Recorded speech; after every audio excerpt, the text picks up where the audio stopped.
আসসালামু আলাইকুম। ঘরে বাইরে ব্লগ ইউটিউব চ্যানেল এবং ফেসবুক পেজ থেকে সকল দর্শক শুভনুদ্দেয়ী সবাইকে জানাচ্ছি আন্তরিক অভিনন্দন ও শুভেচ্ছা। তো দর্শক মণ্ডলী, এই মুহূর্তে আছি আমি ৪৬তম জাতীয় বিজ্ঞান সপ্তাহ বিজ্ঞান মেলা। তো আমি আছি এই মুহূর্তে Nawabganj pilot girls school and কলেজের মাঠ প্রাঙ্গণে।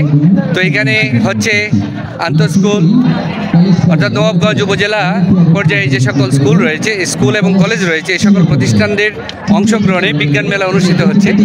তো সেই বিজ্ঞান মেলার স্টলগুলো আমরা ঘুরে দেখব এবং মূল্যায়ন কার্যক্রম দেখব। সাথেই থাকবেন, আশা করি আপনাদের ভালো লাগবে। এই বিজ্ঞান মেলায় যে সকল শিক্ষার্থী এবং যে সকল স্কুল অংশগ্রহণ করেছে সবাইকেই অভিনন্দন জানাচ্ছি এবং শুভেচ্ছা জানিয়ে শুরু করছি আজকের ব্লগ। প্রত্যেকটি স্টলে আমি যাব এবং মূল্যায়ন কার্যক্রম আপনাদের সাথে শেয়ার করব। তো সাথেই থাকবেন। ধন্যবাদ সবাইকে।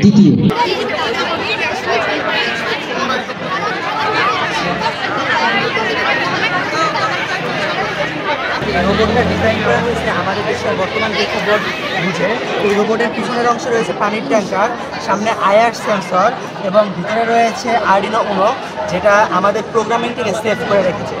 এই রোবট এবং আগুনটা যখন নিভে যাবে ও পুনরায় আবার চলা শুরু করবে এবং আবার যখন আগুন দেখবে তার সামনে থেমে যাবে এবং পানি দিয়ে সে আগুনটাকে নিভে, মানে মানুষ লাগবে না, না চাষ করতে পারবে। মাছের বিকল্পটা বেশি ব্যবহার করতেছে। এখানে ব্যবহার করা যায়, এখানে যে পুষ্টি উপাদানগুলো রয়েছে এখানে পুষ্টি উপাদানগুলো সরবরাহ হবে এবং এটা হচ্ছে এই গাছ হচ্ছে তার শিকড়ের সাহায্যে তার যে সরবরাহকৃত আর কি যে পুষ্টিগুণগুলো বা গাড়ির কালো ধোঁয়া, এই কালো ধোঁয়াটাকে আমরা বিশুদ্ধকরণের মাধ্যমে বিশুদ্ধ বায়ুতে পরিণত করতে পারি। এখন বর্তমান প্রেক্ষাপট অনুযায়ী আমাদের দেশ সারা বিশ্বের মধ্যে দূষণের দিক থেকে দ্বিতীয় স্থানে রয়েছে।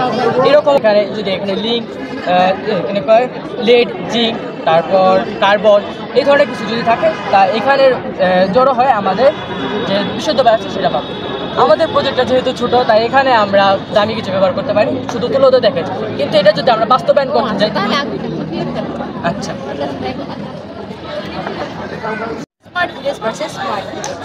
এখানে একটি আনস্মার্ট ভিলেজ যেটা নাকি পুরোপুরি মানে প্রায় দূষিত এবং এটা ময়লা আবর্জনা দিয়ে ভরা। এখানকার রাস্তাঘাট তেমন উন্নত নয়। এখানে ইট ভাটা রয়েছে, কলকারখানা রয়েছে, যার যে ধোঁয়াটা সেটা পুরো বায়ুটাকে দূষিত করছে।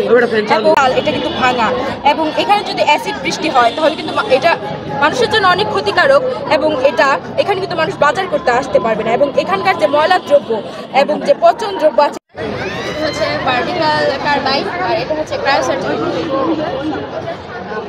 আচ্ছা, ফ্লাড অ্যালার্ট কিভাবে কাজ করে? ফ্লাড অ্যালার্ট হচ্ছে আমরা তো জানি যে প্রতি বছর বাংলাদেশে বন্যা দেখা দেয় আর বন্যায় অনেক মানুষ কিন্তু মৃত্যুবরণ করে। সেই জন্য ফ্লাড অ্যালার্ট হচ্ছে যে মানুষকে সতর্কতা জানানো যে বন্যা আসতেছে। এই জন্য আমরা পানির স্তর যখন বাড়তে থাকে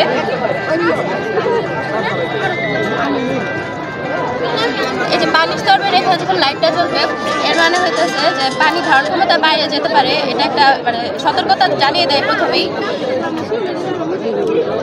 এরপর পানির স্তর বাড়তে বাড়তে যখন এই লাইটটি জ্বলে উঠবে তখন হচ্ছে আমাদের আশেপাশে স্কুল, কলেজ, তারপর আশ্রয় কেন্দ্র এগুলোকে সবগুলোতেই বিশুদ্ধ পানি, শুকনা খাবার সরবরাহ করতে হবে যাতে মানে মানুষরা খুব ভালো মতোই থাকতে পারে। এরপর পানি যখন আরও বেড়ে যাবে